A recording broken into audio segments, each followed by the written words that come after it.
Selamat pagi, Bapak Ibu, saudara-saudara yang dikasih oleh Tuhan. Senang boleh bertemu lagi di minggu ini, di penghujung tahun, minggu terakhir di tahun ini, dan minggu pertama sesudah kita merayakan Natal. Saya sangat bersyukur karena Tuhan masih memelihara hidup kita dan masih mengasihi kita dan memberikan segala sesuatu yang menjadi keperluan kita. Marilah pagi hari ini kita siapkan hati kita untuk mendengarkan firman. Mari kita berdoa bersama-sama. Bapa dalam sorga, kami menghampirimu, kami bersyukur buat waktu kesempatan yang Engkau berikan untuk mendengarkan firman-Mu. Kami mohon pimpinan daripada Roh Kudus, waktu kami membaca dan merenungkan bagian-bagian daripada firman-Mu.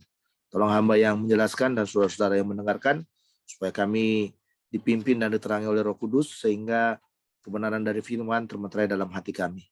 Ampuni setiap dosa salah kami, dalam Kristus Tuhan kami sudah berdoa. Amin. Baik Bapak Ibu, mari kita lihat Alkitab kita. Kita membuka dari Kolose pasal yang ketiga. Ya, sekali lagi, Kolose pasal yang ketiga, ayat yang ke-12 sampai dengan ayat yang ke-17. Ya, tema kita pagi ini adalah mengucap syukur atas kasih-Nya di segala situasi. Sekali lagi, mengucap syukur atas kasih-Nya di segala situasi. Ya, kita baca dulu ayatnya saudara, demikian firman Tuhan.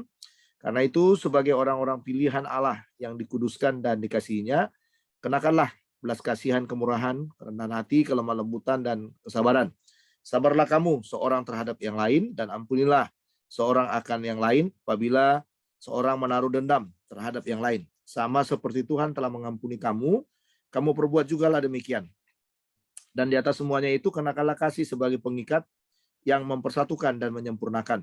Hendaklah damai sejahtera Kristus memerintah dalam hatimu, karena untuk itulah kamu telah dipanggil menjadi satu tubuh, dan bersyukurlah. Hendaklah perkataan Kristus diam dengan segala kekayaan di antara kamu, sehingga kamu dengan segala hikmat mengajar dan menegur seorang akan yang lain, dan sambil menyanyikan mazmur dan puji-pujian dan nyanyian rohani, kamu mengucap syukur kepada Allah di dalam hatimu.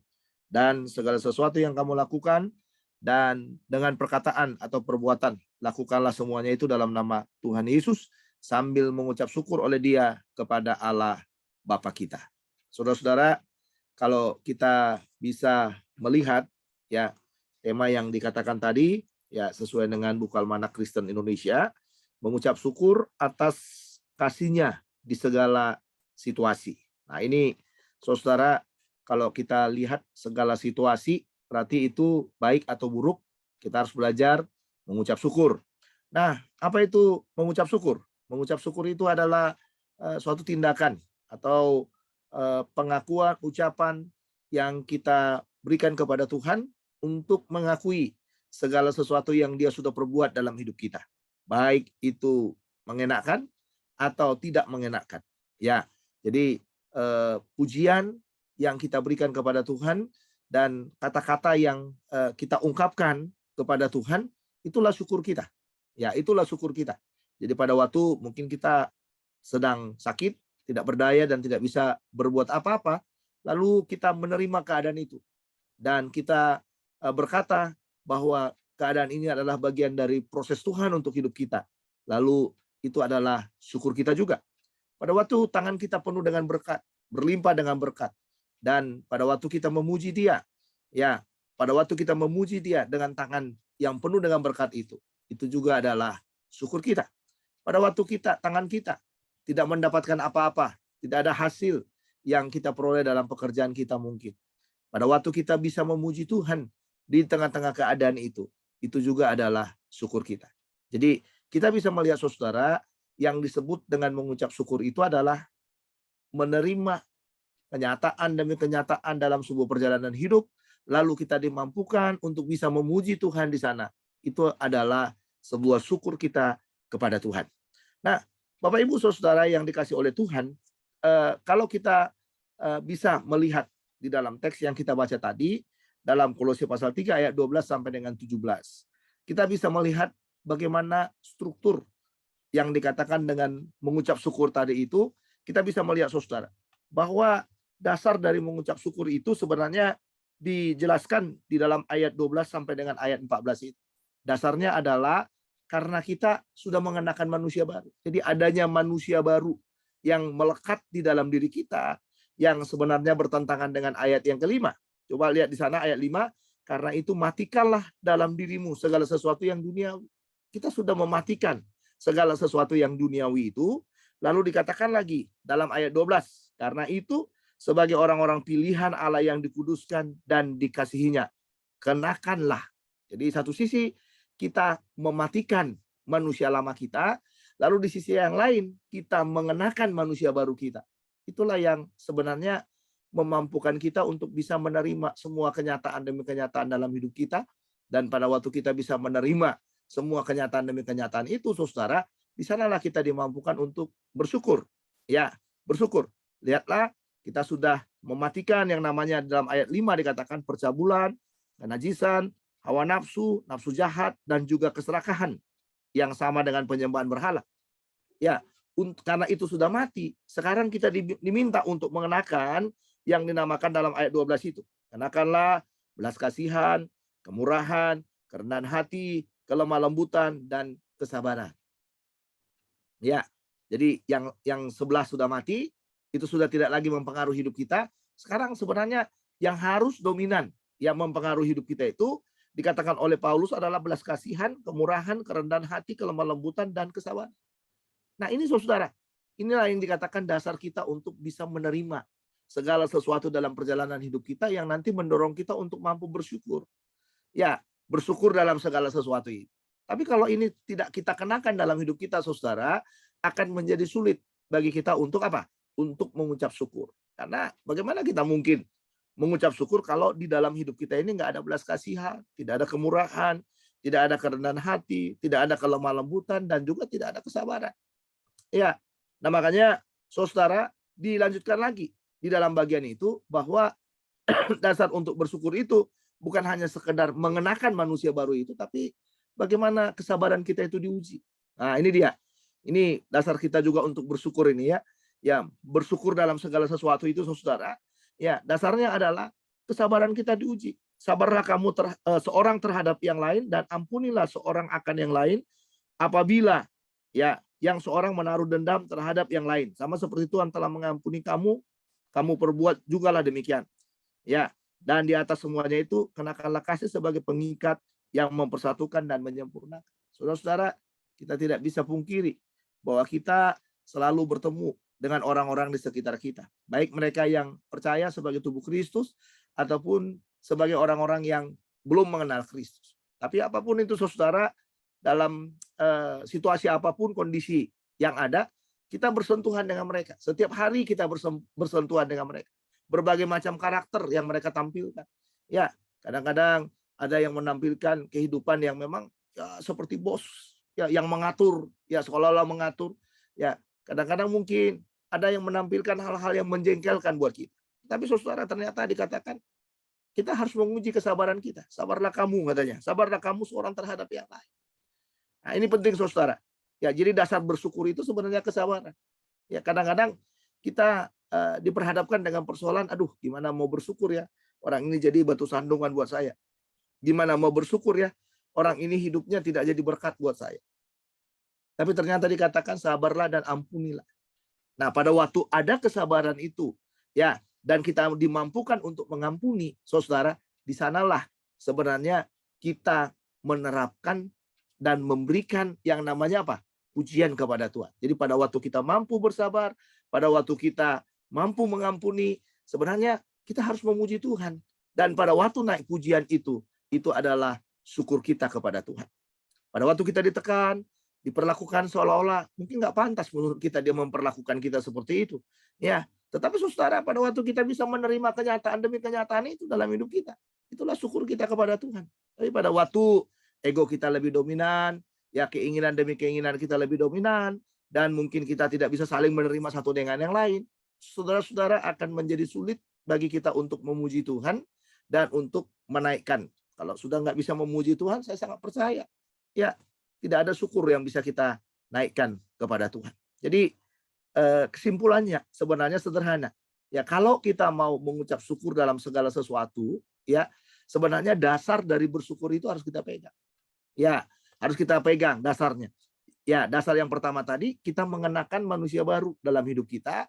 Lalu yang kedua, kita berjalan atau kita diproses dengan kesabaran demi kesabaran itu, kita sabar seorang akan yang lain dan kita menerapkan yang namanya pengampunan. Nah, ini dasar orang untuk bersyukur. Jadi kalau ini tidak ada dalam hidup kita, saudara, akan menjadi sulit untuk bersyukur dalam segala sesuatu.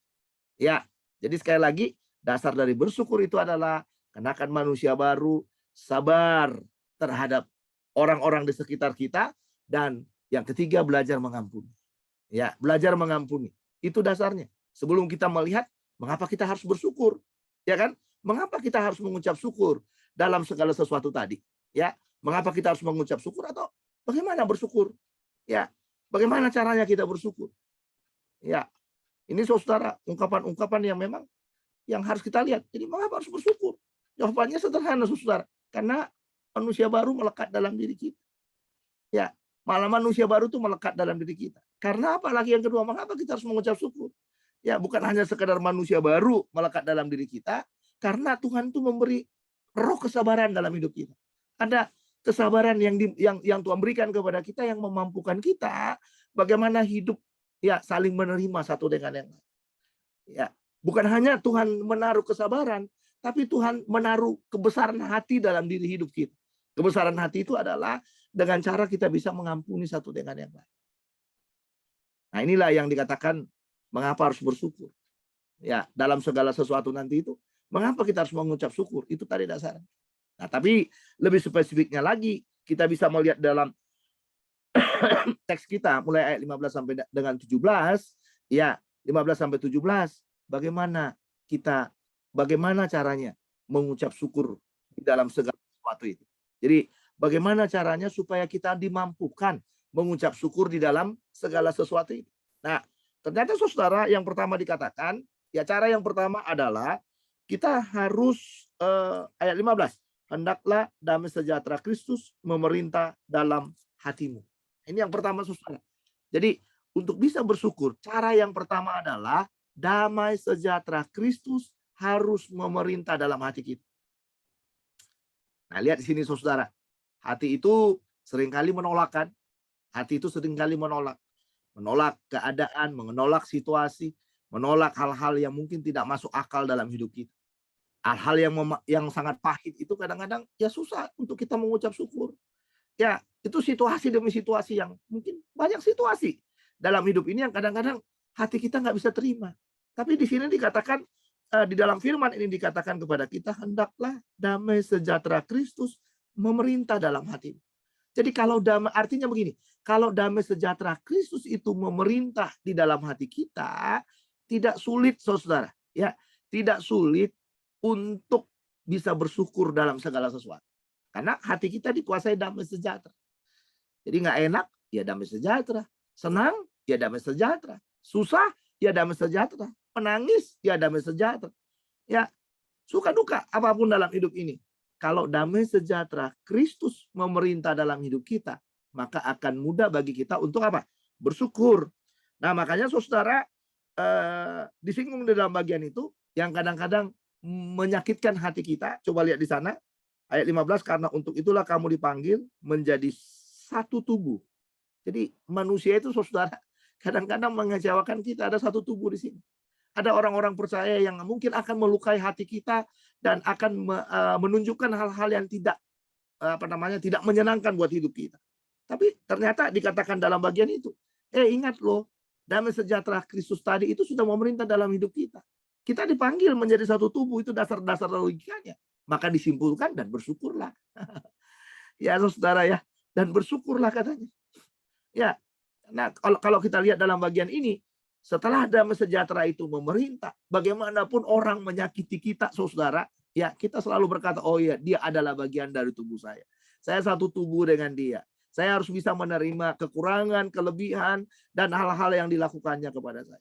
Makanya, saudara, jangan hanya kita yang bertindak seperti itu. Jadi seharusnya saudara melakukan hal yang sama. Jadi kalau saya sudah bisa memahami ya bahwa saya dan saudara adalah satu tubuh dan saya bisa menerima saudara apa adanya, seharusnya hal yang sama saudara lakukan di sana. Supaya apa saudara? Supaya syukur itu bisa naik kepada Tuhan. Supaya kita bisa sama-sama mengucap syukur kepada Tuhan. Jadi jangan pernah berkata, saya lebih baik dari kamu bukan siapa-siapa, saya lebih pintar dari kamu bukan siapa-siapa, saya lebih berpengaruh dari kamu bukan siapa-siapa. Itulah yang membuat gesekan demi gesekan, yang kadang-kadang saudara bukan damai sejahtera yang memerintah dalam hati kita, tetapi seperti yang dikatakan di dalam ayat yang ayat yang ke-13 tadi, ya. Ampunilah seorang akan yang lain apabila yang seorang menaruh dendam. Nah, yang ada dendam, yang ada kebencian, itu situasi-situasi. Jadi situasi hidup itu tidak hanya bicara berkat, tidak hanya bicara pergumulan demi pergumulan kita, tapi situasi demi situasi yang sering sekali menyakitkan kita adalah tubuh Kristus yang ada di sekitar kita itu. Dan itu yang kadang-kadang membuat kita sukar untuk bersyukur, saudara. Makanya mau tidak mau, karena bagian ini katakan, hendaklah terus damai sejahtera Kristus itu memerintah kita, memerintah hatimu. Supaya apa saudara? Supaya kita bisa menerima situasi yang sulit dari orang-orang yang ada di sekitar kita itu, orang-orang yang memperlakukan kita tidak adil mungkin dalam hidup kita, sekalipun dia satu tubuh dengan kita, supaya kita bisa bersyukur. Ya, itu cara yang pertama. Bagaimana caranya mengucap syukur dalam segala situasi yang ada. Ya, situasi yang ada. Yang pertama, damai sejahtera Kristus harus memerintah dalam hidup kita. Karena kalau kita melihat, ini lebih identik situasinya dengan apa? Dengan orang-orang di sekitar kita. Jadi bukan dengan diri kita sebenarnya. Bukan dengan berkat yang kita dapatkan sebenarnya, atau hal-hal yang kita perlukan dalam hidup kita. Tidak. Tapi bersyukur itu situasi yang paling pelik dalam hidup kita adalah perlakuan-perlakuan orang yang ada di sekitar kita. Khususnya tubuh Kristus. Khususnya orang-orang yang percaya kepada Tuhan. Yang kedua, saudara, dalam ayat yang ke-16, hendaklah perkataan Kristus diam dengan segala kekayaannya di antara kamu. Cara yang kedua, bagaimana kita mengucap syukur dalam segala sesuatu. Ya, dalam segala sesuatu yang mungkin sulit bagi kita. Ya, yang pertama tadi katakan bahwa kita harus mengizinkan damai sejahtera Kristus memerintah dalam hidup kita. Yang kedua adalah kita harus mengizinkan juga perkataan Kristus diam dalam segala kekayaannya di antara kamu. Artinya begini, perkataan Kristus itu apa? Firman. Jadi firman itu harus apa? Harus diam. Dengan semua kekayaannya harus diam dalam hati kita. Kalau itu sudah dikatakan perkataan Kristus itu diam dengan segala kekayaannya di antara kita, di antara hatiku, di antara hatimu, ya semua kita sama-sama punya perkataan Kristus, maka saudara dikatakan di dalam bagian itu, sehingga kamu dengan segala hikmat mengajar dan menegur seorang akan yang lain, dan sambil menyanyikan mazmur dan puji-pujian dan nyanyian rohani, kamu mengucap syukur kepada Allah di dalam hatimu. Jadi kalau kita udah dikatakan dalam bagian perkataan Kristus itu diam di antara kita, diamnya bagaimana? Ada dalam hatiku, ada dalam hatimu. Itu makanya diam di antara kita perkataan itu. Sehingga saudara, kita dimampukan katanya begini, kita dimampukan untuk mengajar dan menegur seorang akan yang lain. Mengajar dan menegur seorang akan yang lain. Apa maksudnya saudara? Banyak orang mungkin yang tidak berjalan di jalannya Tuhan. Banyak orang yang mungkin berjalan dalam arogannya, ya berjalan dalam kesombongannya. Tapi banyak juga orang mungkin berjalan dalam hal-hal yang kelihatannya, aduh ini orang kok nggak ngerti-ngerti sih. Maksud saya kok nggak ngerti-ngerti dia. Jadi seperti dia mungkin terlalu rendah, mungkin menurut kita pandangan kita terlalu rendah. Tapi saudara, kita tidak boleh arogan. Kita nggak boleh juga minder. Ya, sehingga dikatakan perkataan Kristus itu harus mengajar dan menegur kita. Kita itu dewasa, saudara. Ingat baik-baik. Kita itu dewasa karena kita saling mengasah satu dengan yang lain. Ya kan? Saling mengasah satu dengan yang lain. Ada orang yang mungkin tampil ya dengan kekurangannya. Ada orang yang begitu yakin dengan kelebihan demi kelebihan. Tapi lihat di sana. Kita itu saling mengasah satu dengan yang lain. Kita itu dewasa satu dengan yang lain, ya kan? Karena ada orang-orang yang mendewasakan kita. Makanya saudara, mau tidak mau perkataan Kristus itu harus diam di antara kita. Supaya apa? Supaya kita dimampukan mengucap syukur. Sambil memuji Tuhan katanya. Menaikkan pujian, mazmur, nyanyian rohani katanya. Dikatakan dalam bagian itu. Ya, di dalam ayat yang ke-16 tadi.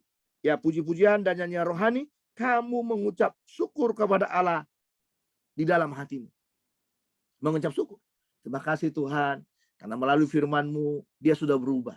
Terima kasih Tuhan. Karena melalui firman-Mu, ya, perkataan-perkataannya sudah menjadi perkataan yang menyejukkan. Bukan perkataan yang menyakitkan. Saudara, sadar nggak sadar, kadang-kadang kita kadang-kadang kita harus tahu bahwa perkataan-perkataan kita itu bisa menyakitkan dan juga bisa menyenangkan bagi orang lain. Jadi makanya kalau perkataan Kristus nggak diam di antara kita, wah, kita bisa saling kecewa satu dengan lain. Ya, setiap hari kita bisa berantem. Setiap hari kita bisa saling saling membenci satu dengan yang lain. Kenapa? Nggak siap menerima perkataan demi perkataan yang ada. Ya, orang tersinggung.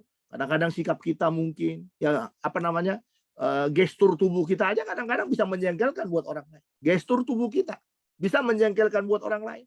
Tapi kalau perkataan Kristus itu diam di antara kita akan berkata, oh ya udah gitu, saya bisa menerima. Nah, itu saudara. Ya, jadi nggak perlu kita membahas kelebihan kekurangan orang lain. Ya nggak usah dibahas lah.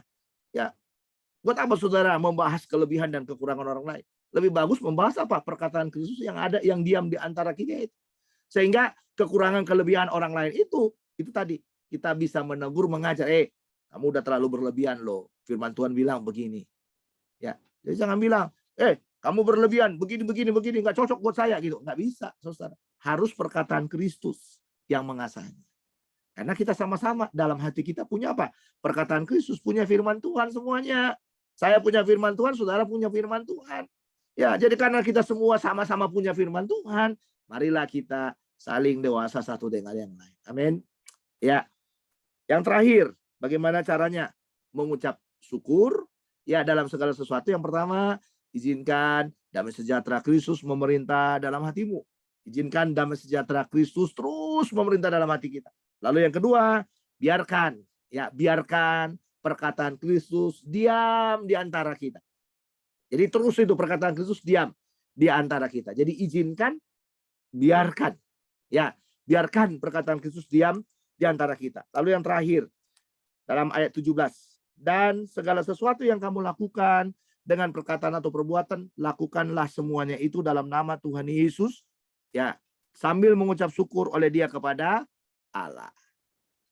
Yang terakhir adalah lakukan. Nah, lakukan segala sesuatu. Dikatakan di sana, ya, lakukan segala sesuatu di dalam nama Tuhan Yesus. Dalam nama Tuhan Yesus. Apa yang harus kita lakukan? Coba sekali lagi.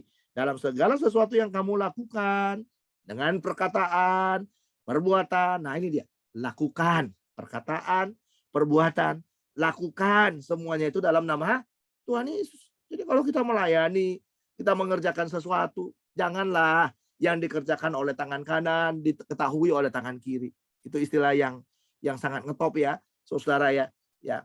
Jadi karena dikatakan dalam bagian ini, apapun lelah kita, apapun jerih payah kita, apapun yang sudah kita lakukan, lewat perkataan kita, lewat perbuatan kita ini, saudara, semuanya harus dilakukan dalam nama Tuhan Yesus. Artinya begini, semua yang keluar dari mulut kita, semua yang dikerjakan oleh tangan kita, itu semuanya adalah karena dorongan daripada Kristus yang tinggal dalam hati kita.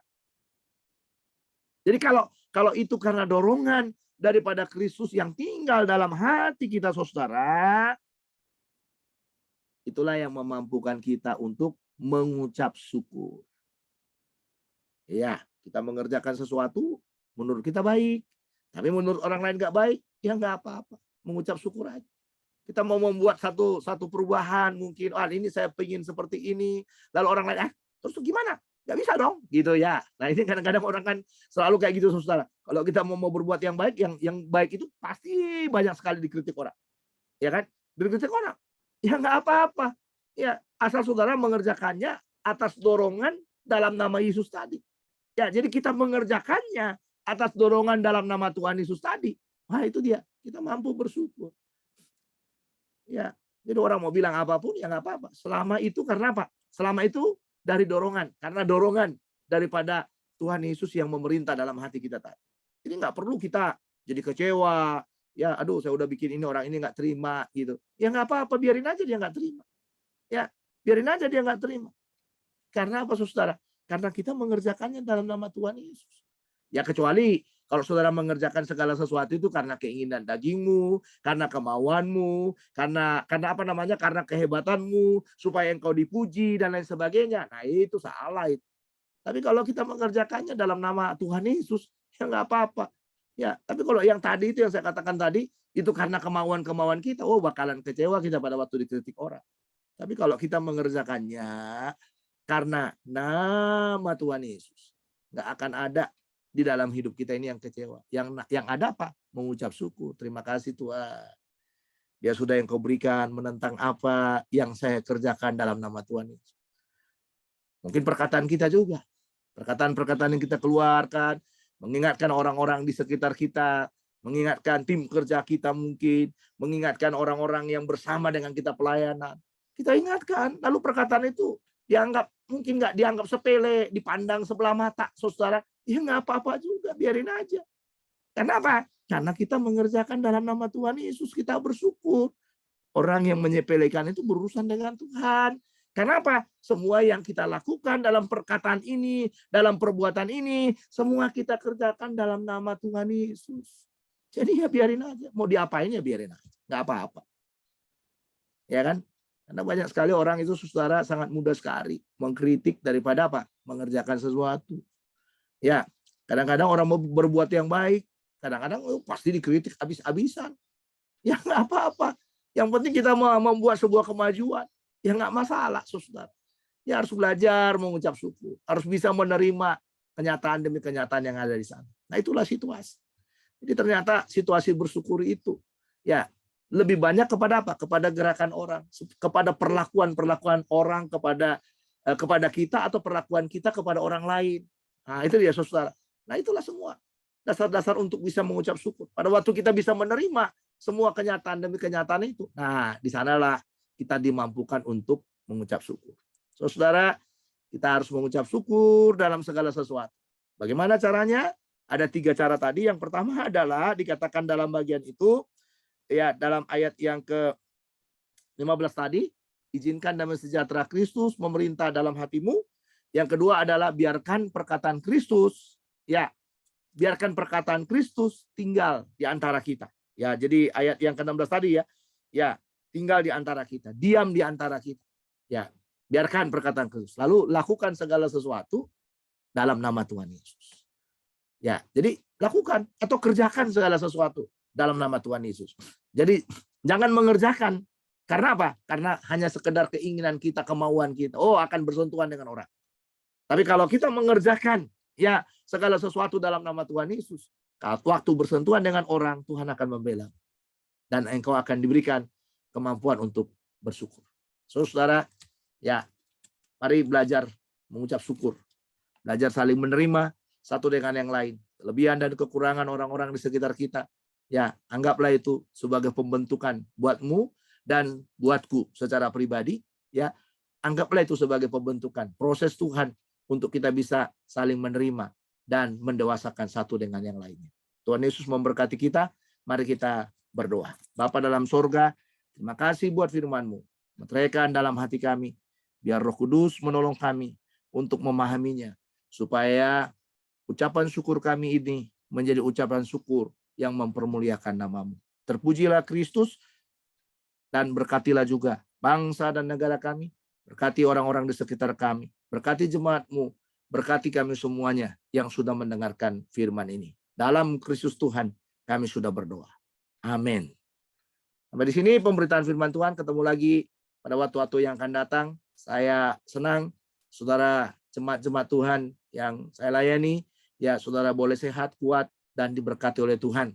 Di penghujung tahun ini, biarlah semua berkat Tuhan melimpah atas hidup saudara. Diberkatilah saudara hari ini dan selama-lamanya. Tuhan semua berkati kita. Shalom.